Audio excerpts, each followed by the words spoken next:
My name is Lauren Whitfield, and the moment my mother-in-law lifted her champagne glass at the anniversary dinner, I knew something terrible was about to happen. Patricia Whitfield had that smile, the one that looked warm from a distance but felt cold when it reached you. The whole family was there, 30 people crowded around tables in the private dining room, all dressed in their best clothes. "I'd like to make a toast," Patricia announced, her voice carrying across the room. Everyone quieted down, glasses raised.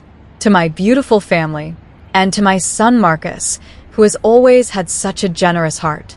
She paused, and her eyes found mine across the table. Some women marry for love, others marry for survival. The laughter started immediately. Nervous chuckles at first, then louder as people realized she was making a joke. Except her eyes weren't laughing. They were cold and calculating, watching my reaction. I felt my face burn as 30 pairs of eyes turned toward me, measuring me, judging me. Marcus, my husband, sat beside me completely silent. He didn't laugh, but he didn't defend me either. He just stared at his plate like it was the most interesting thing in the world. That's when I understood. This wasn't a family celebration. This was a trial, and I was the defendant. I leaned toward Patricia, keeping my voice low. "Why would you say that?" My hands were shaking under the table, but I kept my expression neutral. Years of corporate meetings had taught me not to show weakness in public. She reached over and squeezed my hand, too tight. Her diamond rings pressed into my fingers until it hurt. "Oh, sweetheart, you're so sensitive." I was just teasing. "Don't embarrass yourself by making a scene." Her smile was still in place, still playing the role of loving mother-in-law for the audience around us. And just like that, I became the problem. Not her cruel comment. Not the implication that I'd married her son for his family's money. My reaction was the issue. My feelings were the embarrassment. I looked at Marcus again, silently begging him to say something. Anything. He finally glanced at me and gave a small nod, like he was agreeing with his mother. Like I was overreacting. Like I was too sensitive. Like I should just let it go. The conversation moved on. People started talking and laughing again. But I sat there in silence, realizing that everyone at this table had already chosen their side. And it wasn't mine. The comments continued throughout dinner, each one carefully wrapped in humor so I couldn't object without seeming unreasonable. Patricia's sister Diane asked, "So, Lauren, how much do you actually make at that little job of yours?" The emphasis on little wasn't accidental. Before I could answer, Patricia jumped in. "Oh, probably not much. But it must be nice living off the family business, right? Not everyone gets that luxury." She patted my arm like she was being sympathetic instead of insulting. The table laughed again. Marcus's cousin Tyler added, "Some people work their whole lives to build what they have. Others just marry into it." More laughter. More knowing glances. I'd spent 6 years building my career as a financial analyst before I met Marcus. I'd graduated with honors, worked 80-hour weeks, climbed from entry-level to senior positions. I'd never asked his family for a single dollar. But none of that mattered now. They'd already written my story, and no truth I spoke would change their narrative. This wasn't random. This was coordinated. They planned this character assassination before I'd even arrived, and they were executing it perfectly while I sat there helpless, unable to defend myself without proving their point about me being too sensitive. I turned to Marcus one more time, hoping he'd finally stand up for me. His family was attacking his wife in public, and he had to see how wrong this was. I touched his arm gently, trying to catch his attention. He pulled away slightly and kept his eyes fixed on his plate. He cut his steak into precise pieces, organizing them carefully, doing anything except acknowledging what was happening. His silence was deafening. It said more than any words could have. Across the table, his mother watched this interaction with satisfaction. She knew exactly what she was doing.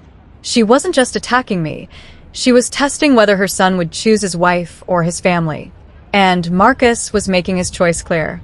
Patricia leaned back in her chair, completely relaxed now. She'd won this round, and we both knew it. She didn't need to say anything else. Her point was made. I was the outsider. I would always be the outsider. And if I complained about how they treated me, I'd only prove I didn't belong. The dinner continued around me, but I barely heard it anymore. The laughter felt distant. The conversations seemed muffled. All I could hear was the sound of my own heartbeat and the realization echoing in my head. I was completely alone at this table. Something shifted inside me during dessert. I stopped trying to explain myself. I stopped defending my career, my background, my reasons for marrying Marcus. I stopped reacting to the small digs and subtle insults. I just smiled politely and said nothing. Because I finally understood something important. Arguing wouldn't win this battle. Getting angry wouldn't change their minds.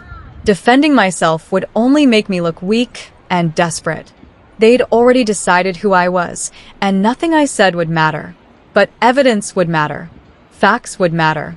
Truth would matter. Not the truth about my intentions or my love for Marcus. They'd never believe that anyway. The truth about what was really happening in this family. The truth they were all working so hard to hide from me. Patricia noticed the change in me immediately. Her smile faltered slightly when I didn't react to her next comment. She was used to me trying to defend myself, trying to prove I was good enough.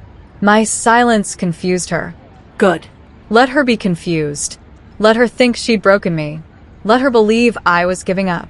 Because what I was really doing was something much more dangerous. I was starting to pay attention. 6 months earlier, before any of this started, Patricia had called me into her home office. The family construction company headquarters was just down the street, but she preferred to work from home most days, handling the financial side of the business from her elegant desk overlooking the garden. "Lauren, dear, I need your help with something," she'd said, all warmth and friendliness back then. "You're so good with numbers, and I'm getting overwhelmed with the bookkeeping. Would you mind helping me organize the accounts? Just temporarily, until we hire someone permanent." I'd been flattered. This was the first time Patricia had acknowledged my professional skills. I thought maybe she was finally accepting me into the family. I thought this was her way of building a bridge between us. I'd be happy to help, I'd told her, meaning it sincerely. She'd smiled, that same smile she wore at dinner tonight, and handed me the keys to the office filing system. "You're such a sweetheart. I knew I could count on you. Family helps family, right? Family helps family." Now, sitting at this anniversary dinner 6 months later, I finally understood why she'd really wanted me near those accounts.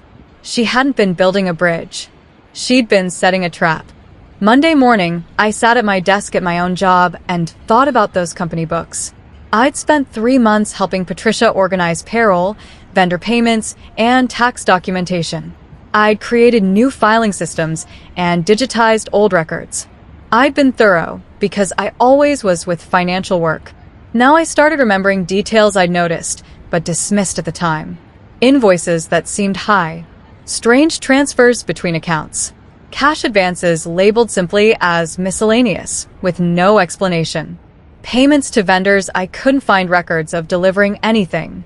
And Patricia's signature was on everything. Every unusual transaction, every questionable payment, every mysterious transfer. She'd approved them all personally. At the time, I'd assumed she knew what she was doing. It was her family's company, after all. She'd been running it for years.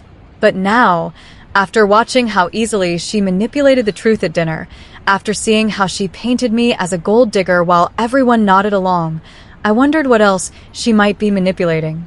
The math didn't lie. Numbers never did. They just sat there, waiting for someone to add them up correctly. I opened my laptop and pulled up the backup copies I'd made of the financial records, the ones I'd kept for my own reference. Time to look at those numbers again. By Wednesday, things at my own job started getting strange. My manager called me into her office with an uncomfortable expression. "Lauren, I need to talk to you about something. We've received some concerning feedback."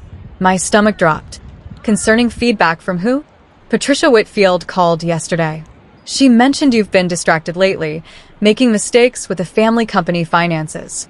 She's worried you're overwhelmed and suggested we might want to lighten your workload here." I stared at my manager in disbelief. I haven't made any mistakes. And I barely work on their accounts anymore. I was just helping temporarily months ago. My manager looked uncomfortable. She also mentioned you've been having some personal issues. Marriage problems, perhaps? She was very kind about it, very concerned. But she thought we should know you might not be reliable right now. Suddenly, coworkers were avoiding me in the hallway. I wasn't invited to the weekly team meeting. Someone else was assigned to present my project to the board.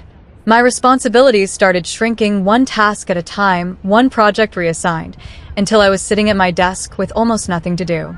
Patricia was pushing me out, not just from the family, from my own career. And she was doing it with such sweetness, such apparent concern, that everyone believed her. I started printing documents. Quietly, carefully, when the family office was empty. I didn't confront anyone. I didn't ask questions that would make them suspicious. I just made copies of transaction histories, vendor contracts, and payment records. Every evening after Marcus fell asleep, I organized the evidence in a locked drawer in my home office. Dates, amounts, vendor names, payment authorizations. I created spreadsheets comparing market rates to what the company was actually paying. I highlighted every discrepancy, every unusual pattern, every transaction that didn't make sense. The picture that emerged was damning, but I kept it to myself. If she wanted to lie about me, if she wanted to turn the family against me, that was her choice. But I wouldn't let her rewrite reality with numbers. Paper didn't lie.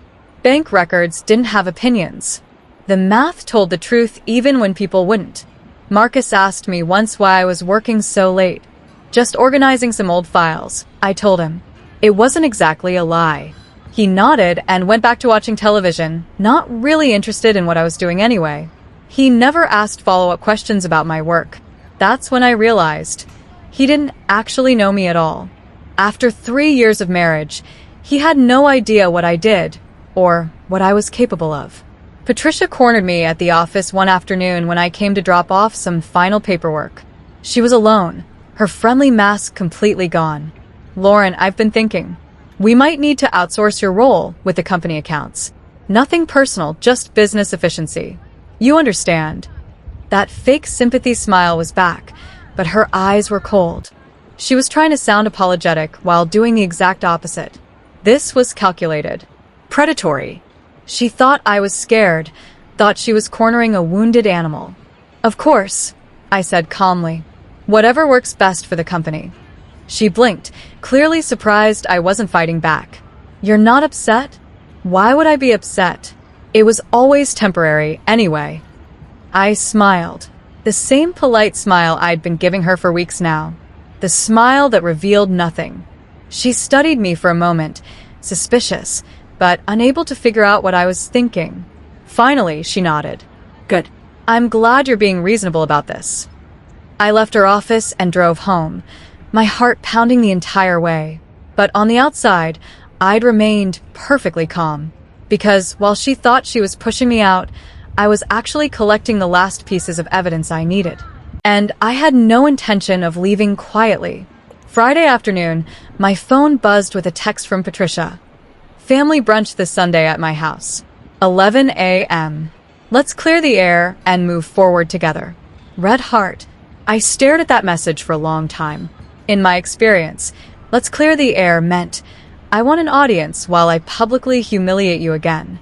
It meant she was planning another performance, another carefully staged event where she'd paint herself as the reasonable one and me as the problem. Marcus came home and saw the message. "Mom's trying to make things better." That's good, right? You should go. Show everyone you're willing to move past this. Move past what, exactly? Her insulting me at dinner? Her sabotaging my career? He didn't see the problem because he'd never been on the receiving end of his mother's manipulation. He'd spent his whole life watching her control people and thinking it was normal. "Of course I'll go," I told him. Because Patricia was right about one thing. We did need to clear the air. We needed to clear it with truth. And if she wanted an audience for that conversation, I'd be happy to provide one. I just needed to make sure I brought the right materials to Sunday brunch. Facts. Evidence. Numbers that couldn't be argued with or spun into a more convenient story. That weekend, I went through the evidence one more time, organizing it into a clear presentation. The pattern was obvious. once you knew to look for it. There was a consultant that the company paid every single month, Wesley Mitchell Consulting. The payments were substantial, 3 times the market rate for similar services. Wesley Mitchell was Patricia's brother. I'd met him twice, briefly, at family events. He owned a construction materials business in another state. I pulled up his company registration and compared it to the consulting payments. The dates didn't match. The services described didn't make sense. The amounts were absurd. Then I cross-referenced the vendor payments with actual delivery records. Half the materials purchased from Wesley's company had never been delivered. The invoices were real, the payments were real, but the goods and services were fiction. Patricia had been funneling company money to her brother for at least 2 years, maybe longer. Hundreds of thousands of dollars in fraudulent payments, all carefully hidden in legitimate-looking paperwork. All approved by her signature. All creating a paper trail she thought no one would ever follow. She'd been smart about it, spreading the payments across different categories, keeping individual transactions small enough not to trigger automatic audits, maintaining just enough actual business with Wesley's company to make the relationship look legitimate. But she hadn't been smart enough. Numbers always tell the truth eventually. I spent Sunday morning creating a simple presentation on my tablet. Nothing fancy, just the key transactions with dates, amounts, and vendor names highlighted. I included the business registration documents, showing Wesley's company didn't actually provide the services listed in the invoices. I added comparison charts showing what the company should have paid versus what they actually paid. Every document included timestamps. Every approval showed Patricia's login credentials.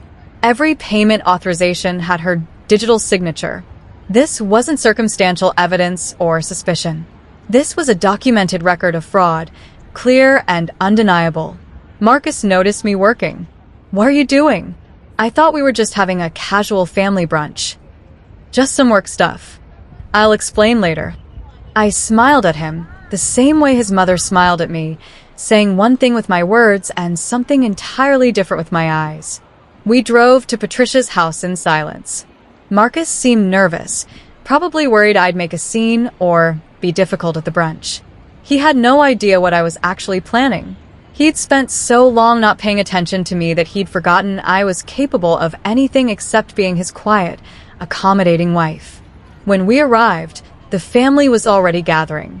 The same faces from the anniversary dinner. The same people who'd watched Patricia humiliate me and said nothing. Patricia greeted us at the door with her warmest smile. "Lauren, Marcus, come in, come in. Everyone's here." She hugged me like we were best friends, putting on a show for the early arrivals. Her perfume was overpowering, the same expensive scent she wore to every family event. The house was full. Patricia had gone all out, catered food, flowers on every surface, her finest china. This was meant to be a spectacle, a performance. She planned to make an announcement today. I could feel it. Something that would cement her narrative about me and push me completely out of the family circle. We settled in the living room, plates of food balanced on our laps, the conversation light and careful. Everyone was waiting for something, though they probably didn't know exactly what. Patricia had trained them well. They knew when she was building up to something important. Then it happened. Patricia stood up, glass in hand, calling for everyone's attention. "I want to thank you all for coming today. I have some important family news to share. Here it comes, I thought. The public execution. The final blow." I gripped my tablet tighter, waiting. As you all know, the family business has been my life's work, and it's time to think about the future. She smiled at Marcus. "I'm pleased to announce that my son will be taking over all financial operations of the company, effective immediately." The room erupted in congratulations. People clapped. Marcus looked shocked but pleased. This was Patricia's way of cutting me out completely while making it look like a promotion for her son. Marcus would control the finances, which meant Patricia would control Marcus, which meant I'd have zero access to the books I'd been helping organize. She continued, "And I think it's best if we keep financial matters within the immediate family from now on. No offense to anyone, it's just cleaner that way. More secure." She glanced at me when she said this, her meaning crystal clear to everyone in the room. Marcus squeezed my hand, mistaking my silence for pride in his promotion.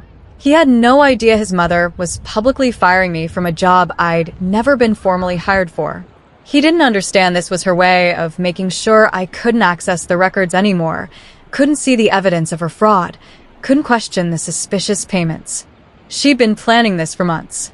Probably since the moment she'd realized I was actually good with numbers, actually capable of spotting the discrepancies she'd hidden for years. She'd brought me in to organize the books, then panicked when she realized she'd let someone competent see too much. Now she was rushing to cut me out before I could connect the dots. But I'd already connected them, and she was too late. Patricia wasn't done. I also think, she said, her voice soft and concerned, that it might be best if Lauren focuses on her own career from now on. Family business can be complicated, and we wouldn't want her to feel overwhelmed or stressed. She looked around the room, gathering support. Sometimes the kindest thing is to let people focus on what they do best. And Lauren's career is separate from our family operations. That's perfectly fine. Translation: leave the family business alone. Stay away from the accounts. Don't ask questions. This was her ultimatum, delivered with such apparent kindness that anyone who objected would seem unreasonable. I watched Marcus nodding along, believing his mother was being considerate. I watched the other family members accepting her narrative without question. They all trusted her completely. Why wouldn't they? She'd been managing the money for decades. She'd built this company alongside her late husband. She was family. I was just the outsider who'd married in. The gold digger who'd trapped their beloved Marcus. The woman who couldn't be trusted with real responsibility. That's what they all believed because that's what she'd told them to believe. I finally stood up, tablet in hand. The room went quiet. Everyone turned to look at me, expecting tears or anger or a dramatic exit. Patricia's smile widened slightly. She thought she'd won. Thought I was about to embarrass myself one final time before leaving their family forever. Patricia, I said calmly, before Marcus takes over the finances, maybe we should review the current state of the accounts together. Just to make the transition smooth. I kept my voice steady, professional. This wasn't emotional. This was business. Her smile flickered. That's not necessary, Lauren. I'm sure Marcus can figure everything out himself. Oh, I'm sure he can, I agreed. But since I've been helping organize the books for the past 6 months, I thought it might be useful to show everyone what I found. It's really quite interesting. I turned to the room. Does anyone mind if I share some information about the company finances? It'll just take a few minutes. Patricia's face had gone pale. Lauren, this isn't appropriate. This is a family gathering, not a business meeting. You just announced a major change to the company's financial management, I pointed out. Seems like the perfect time to discuss finances, don't you think? I didn't wait for her to answer. I connected my tablet to her television screen before she could object further. The first slide appeared, a simple chart showing monthly payments to Wesley Mitchell Consulting over the past 2 years. This is an interesting expense, I said conversationally. Can someone explain what services Wesley Mitchell Consulting provides to the company? The room was completely silent. Everyone was staring at the screen, then at Patricia. Marcus looked confused.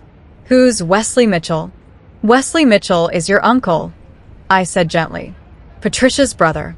And according to these records, the company has paid his consulting firm over $400,000 in the past 2 years alone. I clicked to the next slide. Here's a breakdown of the invoices. And here, another click, are the market rates for similar consulting services. As you can see, we're paying approximately 3 times the standard rate. Patricia stood up abruptly. This is a gross invasion of privacy. You had no right to. I had every right. I interrupted calmly. You asked me to organize these records 6 months ago. You gave me access to all the financial files. I was simply doing what you asked, making sure everything was properly documented and organized. I looked at Marcus. Your mother wanted me to help with the books. So I did. And I found some very interesting patterns. I clicked through more slides.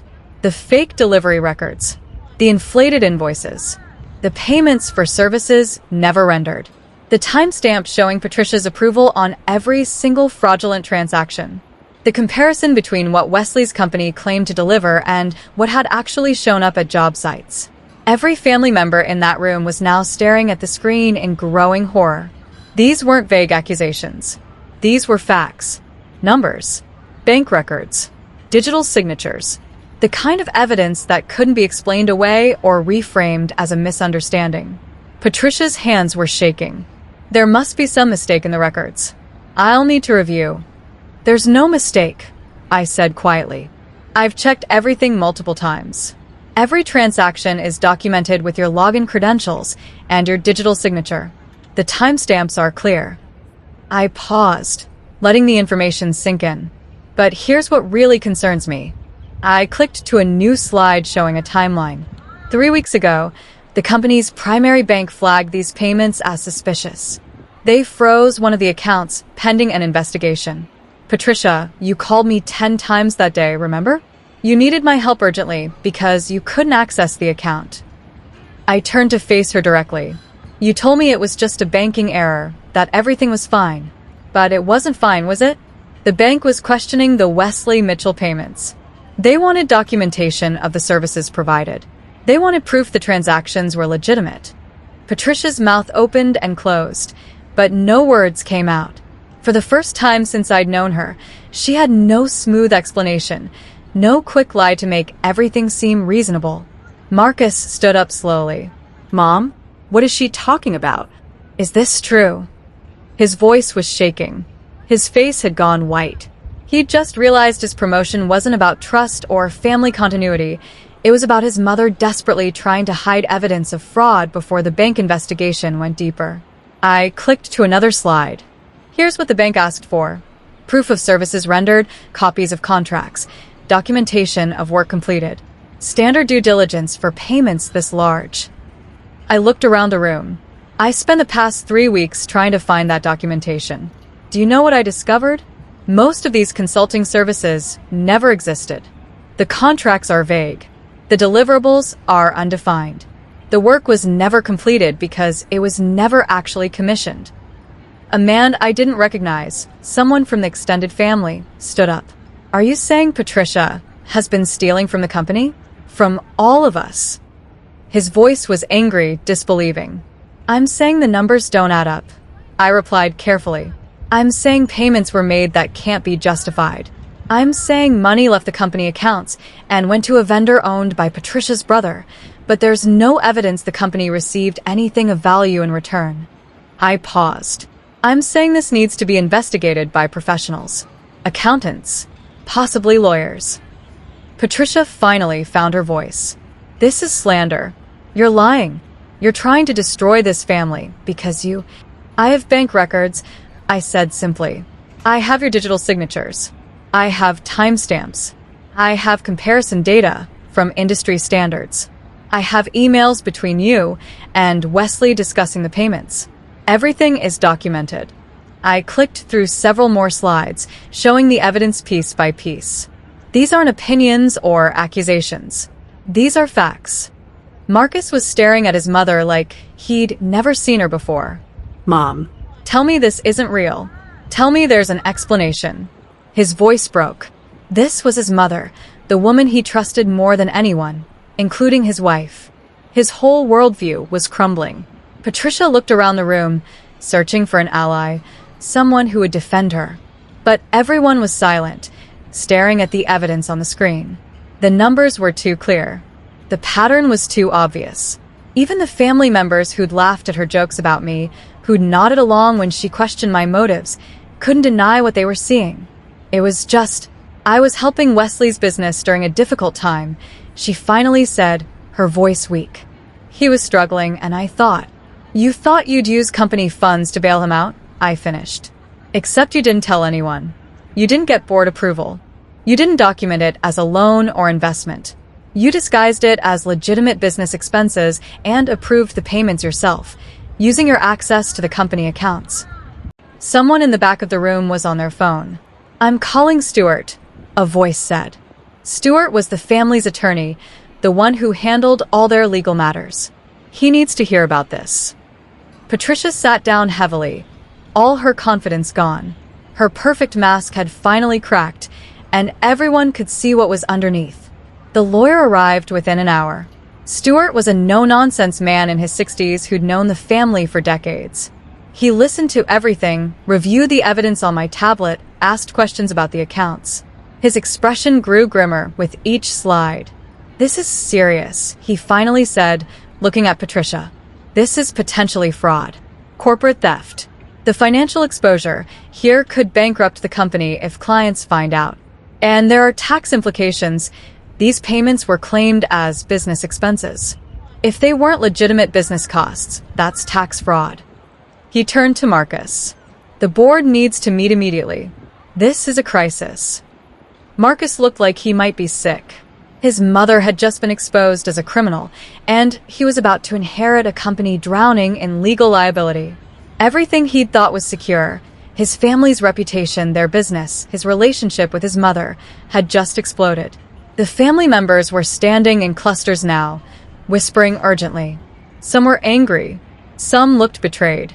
All of them were realizing that their family business, their inheritance, their financial security was at risk because of Patricia's greed. Stuart pulled me aside. "Do you have copies of all this evidence?" I nodded. "Good. The board will need it. The accountants will need it.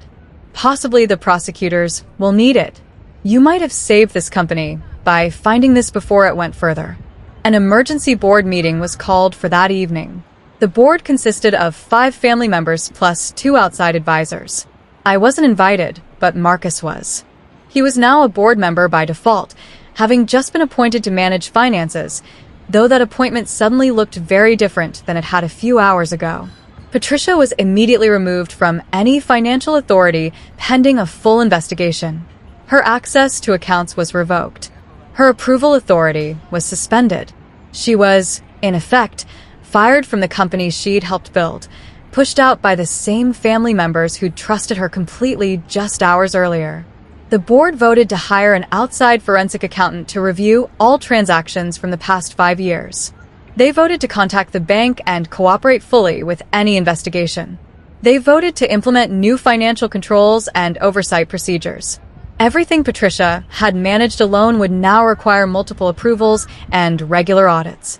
Marcus came home late that night, exhausted and devastated. "I can't believe she did this," he kept saying. "My own mother. I trusted her. We all trusted her." "I know," I said quietly. "I'm sorry you had to find out this way." He looked at me, really looked at me, for the first time in months. "Why didn't you tell me earlier? You must have known about this for weeks." "Would you have believed me?" I asked softly. "Or would you have thought I was being too sensitive? Making up stories? Trying to cause problems?" Marcus had no answer to that, because we both knew the truth. If I'd brought these accusations to him a month ago, he would have defended his mother. He would have told me I was wrong, that I didn't understand the business, that I was looking for problems where none existed. He would have chosen her side automatically, just like he'd chosen her side at the anniversary dinner. The next few weeks were chaos. The forensic accountant uncovered even more irregularities, years of smaller fraudulent payments hidden in various accounts. Patricia had been stealing from the company systematically since her husband died 5 years earlier. The total amount was over $800,000. Wesley Mitchell immediately hired his own lawyer and threw his sister under the bus, claiming he'd only accepted payment for legitimate services and had no idea where the money really came from. The family cut him off completely. Criminal charges were filed. Tax authorities got involved. Everything Patricia had worked for disappeared overnight. Meanwhile, the family members who'd watched her humiliate me at dinner started calling with apologies. Awkward, uncomfortable apologies that revealed more about their guilt than their remorse. They'd chosen sides, and they'd chosen wrong. Now they wanted me to forgive them, to pretend it had never happened. Marcus apologized too, multiple times. He started therapy to understand why he'd enabled his mother's behavior for so long. He began slowly to see me as a person instead of an accessory to his family life. The board asked me to take over as the company's financial controller. They wanted someone they could trust, Someone who'd proven they couldn't be manipulated. Someone detail-oriented enough to catch fraud before it destroyed everything. The same people who'd laughed at Patricia's jokes about me now wanted me to save their family business. I thought about it for a long time. Part of me wanted to refuse, to tell them all to figure it out themselves, to walk away from the family that had treated me like an outsider. But another part of me remembered sitting at that anniversary dinner, listening to Patricia tell everyone I'd married for money, feeling 30 pairs of eyes judging me. I accepted the position. Not because I needed their approval anymore. Not because I wanted to prove I was good enough for their family. But because I'd earned this role. I'd done the work. I'd found the truth. And I deserved to be acknowledged for that. 6 months later, the company was stable. New controls were in place. The legal issues were being handled. Patricia had been sentenced to probation and ordered to repay the stolen funds, her reputation destroyed forever. The family finally understood the difference between loyalty and enablement. I walked through the company offices, my name on the door, my decisions respected, my expertise valued. The same people who'd watched Patricia humiliate me now stood when I entered rooms, listened when I spoke, trusted my judgment. But the real victory wasn't the title or the respect. It was knowing my own worth without needing anyone else to confirm it. It was understanding that the truth always matters, even when everyone wants to ignore it. It was learning that sometimes the best revenge isn't destroying your enemies, it's succeeding so completely that they realize too late what they lost when they underestimated you. I didn't need to beg for respect anymore. I'd earned it, and that made all the difference.